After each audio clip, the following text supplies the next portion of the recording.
We Beat the Street, Chapter 9. You kids are going to get yourself killed. Ramik, ninth grade. What's today, my fine fellow? Said Ramik on stage, dressed as Scrooge in the Charles Dickens play A Christmas Carol. His hair and face had been powdered to make him look old, and he peered out of a stage window at another student who was dressed as a little boy. Today? Replied the boy. Why, it's Christmas Day. Ramik beamed, told the boy in his best old man stage voice to go and buy a turkey and deliver it, then danced around on the stage because he had been allowed to live after his visit with the spirits of Christmas, past, present, and future. Ramik could feel the pleasure in the audience as mean old Scrooge was once again transformed. He knew he had the crowd under his spell.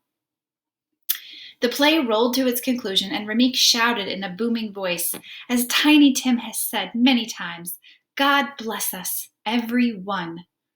Everyone watching exploded in applause, and the curtain came down. It rose again quickly, and the members of the cast came forward for their curtain calls. For each character, Tiny Tim, the ghosts, and others in the play, the audience, made up mostly of university high students and their parents, applauded enthusiastically. Ramik, as the star of the show, came out last. The rest of the cast parted for him to come to the front of the stage and take his bows. He walked regally and with great dignity, bowed low to the audience, breathing deeply in the glory of the spotlight, the cheers, and the thunderous applause just for him. It doesn't get any better than this, Ramik said to himself. Although most students began their advanced academic program in the 7th grade, Ramik had transferred to University High School in the 9th grade. Usually, students had difficulty adjusting to the rigorous classes, especially if they had not attended university for the first 2 years. But Ramik slid in easily and made good grades from the beginning. He even had time to audition for the school play. In a huge upset, because a certain student who had been at the school for years always got the lead, Ramik beat him out for the part with ease. Good job, man, a 9th grader with braces named George said to him after the show. Yeah, man, really tight, his friend Samson said. Ramik nodded, took the praise, and moved on. He had several classes with George and Samson, but they were just 2 more dudes in the hall. He purposefully hadn't made many friends at this new school yet. Ramik hadn't wanted to leave his friends in his old neighborhood to come to this school, but he liked the advanced math and science programs it offered, and he breezed through his classes with ease. So every day, as soon as school was out, he headed back to his old neighborhood to hang with his boys. Sometimes he would even skip classes at university to run with the boys from Plainfield. A couple of weeks later, Ramik found himself hanging out on the corner.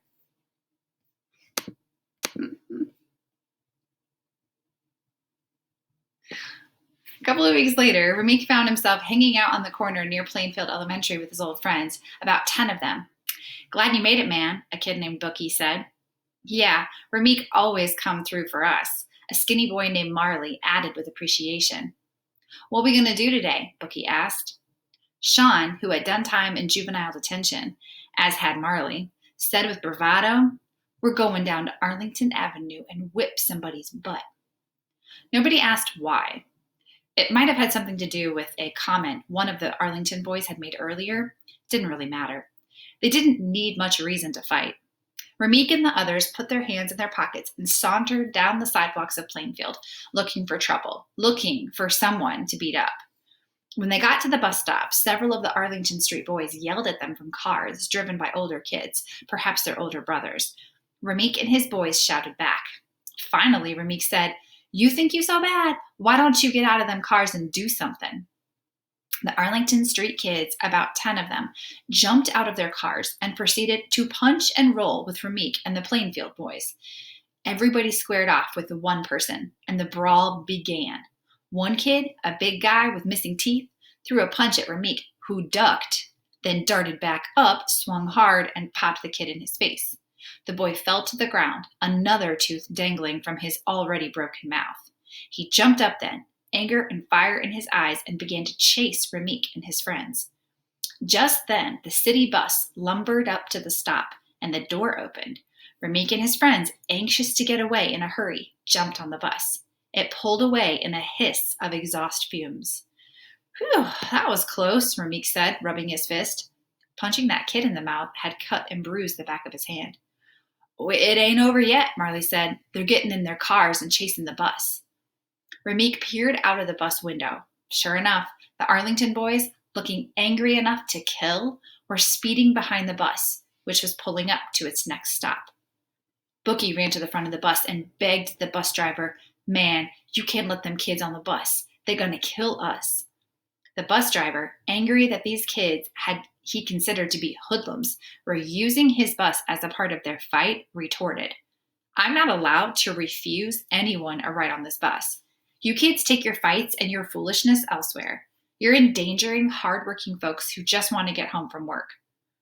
The bus lumbered to a stop. The door opened. The kid that Ramik had punched in the mouth was the first to board.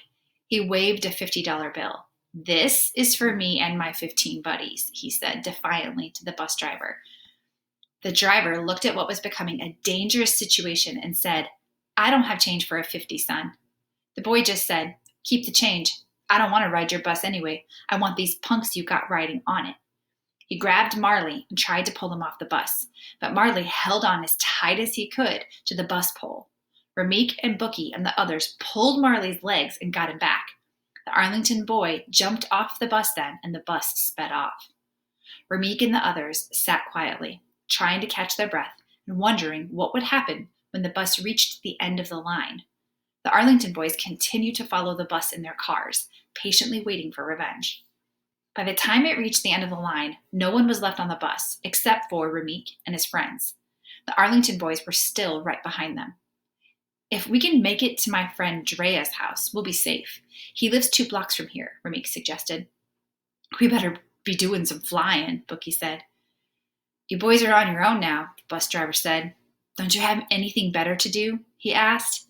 "You kids are going to get yourself killed." Ramik thanked the driver for trying to help, but he and his friends had no choice but to walk down the steps of the bus and hope they could make it to Drea's house in time. They left the bus, feet flying, and ran as fast as they could through yards, over fences, and behind trees as the Arlington gang chased them down the streets. Just as they got to Drea's house, Ramik heard a loud series of sharp explosions. Gunfire. He and his friends rolled to the porch and huddled in a corner. The Arlington boys, screaming obscenities, sped away in their cars. Sitting up slowly, Ramik could see clearly several bullet holes in the wood of the front porch. He breathed deeply, immensely relieved that he would live another day. He wondered where his life was heading and how he could manage to escape what seemed to be an increasingly downward spiral. He had no answers. A conversation with Dr. Ramik Hunt, The Call of the Streets. People often say, you can pick your friends, but you can't pick your family. I beg to differ, at least in the community where I grew up. There, it was very difficult to pick your friends as well. We forged bonds with those who lived around us. We had no other choice. Unfortunately, there was a lot of negative peer pressure in my neighborhood. So much so that it became the norm to do the wrong thing instead of the right thing. It was what your peers expected of you. If you didn't conform, you might be labeled not cool. When I was a teenager, I often found myself getting involved in dangerous and foolish activities just so I'd fit in with those around me. I did a lot of things my gut told me I shouldn't do, things I really didn't want to do. That's why I think it's important to talk about these issues. Getting good grades and staying out of trouble are really cool and really, really smart. It also makes you a leader, and that's cool too. Take it from me, I know. Why? Because I was a follower. Most of my friends were as well. It wasn't until I met Sam and George that I knew what positive peer pressure was all about. It took me some time to get it together, but when I did, it was the most wonderful feeling ever. For the first time, I truly felt like a leader.